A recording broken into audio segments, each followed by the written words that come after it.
நான் வந்து இந்த சோஷியல் மீடியாவான இந்த யூடியூப், இன்ஸ்டாகிராம்குள்ளே வரும்போது என்னை ரொம்ப ரொம்ப அசிங்கப்படுத்தினாங்க. ரொம்ப கிரிட்டிசைஸ் பண்ணாங்க. உனக்கெல்லாம் என்ன தெரியும், அப்படி தெரியும், இப்படி தெரியும், ரொம்ப ரொம்ப ரொம்ப மோசமாக வந்து என்னை ரொம்ப வந்து எப்படி சொல்கிறதுங்க, மனசு கஷ்டப்படுற அளவுக்கு என்ன பேசினாங்க. கமெண்ட்லாம் இப்படி தான் வந்துச்சு. எனக்கு யாருமே சப்போர்ட் பண்ணலை. ஜோசியத்தில் இருக்கக்கூடிய எவ்வளவோ நிறைய விஷயங்கள் நான் ஸ்டார்டிங் சேனல் ஆரம்பிக்கும் போது சொன்னேன். ஆனால் மக்கள் அதை யாருமே பார்க்கல. எனக்கு ஒரு ரெஸ்பான்ஸ் பண்ணலை. எனக்கு ஒரு ஆதரவு கொடுக்கவே இல்லை. ஜோதிட நலனுக்கு ஆதரவு கொடுத்து உத்வேகப்படுத்தி உங்களால் முடியும், நீங்கள் மேலும் மேலும் வீடியோக்கள் போடுங்க, நான் உங்களுக்கு சப்போர்ட் பண்ணுறோன்னு என் கூட நின்று ராசி எதுன்னா மீன ராசி தான். மீன ராசியில் பிறந்தவங்க தான் எனக்கு சப்போர்ட் பண்ணாங்க. மற்ற எந்த ராசியில் பிறந்தவங்களும் எனக்கு சப்போர்ட் பண்ணலை. நான் அவங்கள பற்றி நிறையவே ஆரம்ப காலத்தில் பேசியிருக்கேன். பட் அவங்க எல்லாருமே என்னை வந்து கிரிட்டிசைஸ் தான் பண்ணாங்க, ஏளனம் தான் பண்ணாங்க, ரொம்ப பேடாக தான் அசிங்கமாக கமெண்ட்டில் திட்டுவாங்க. இது எல்லாமே நடந்திருக்கு. அதுக்காக நான் மற்ற ராசி பற்றி பேசக்கூடாதுன்ற மைண்ட் செட் எனக்கு இல்லை.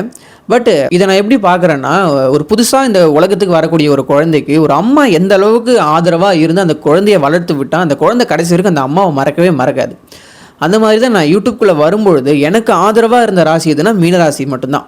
மீனராசிக்காரங்க நிறைய பேர் அப்போ இருந்தால் எனக்கு ஒரு 100 சப்ஸ்கிரைபர் இருந்தாங்கன்னா ஒரு 10 பேர் மீனராசியாக தான் இருந்தாங்க. அந்த 10 பேர் எனக்கு சப்போர்ட் பண்ணாங்க. மற்ற ராசியில் பிறந்த யாருமே எனக்கு பெருசாக சப்போர்ட் பண்ணலை.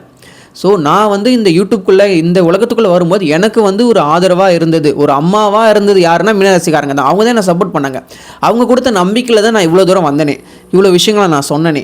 ஸோ அவங்களுக்கு ஒரு நன்றி உணர்வாக இருக்கணும், நன்றி கடனாக இருக்கணுன்ற ஒரு விஷயத்துக்காக மட்டும்தான் நான் மீனராசி பற்றி நிறைய பேசுகிறேன். ஈவன் ஜென்ம சனி அவங்களோட சேர்ந்து இருக்குன்றதுனால தான் நான் ஜென்ம சனியில் ரொம்ப கஷ்டப்படுறதுனால தான் மீனராசி பற்றி நிறைய சொல்லியே ஆகணும் அப்படிங்கிறனால என் ஹார்ட்டுக்கு நெருக்கமாக இருக்கக்கூடிய மீனராசி பற்றி நான் இவ்வளோ பேசிக்கிட்டு இருக்கேன்.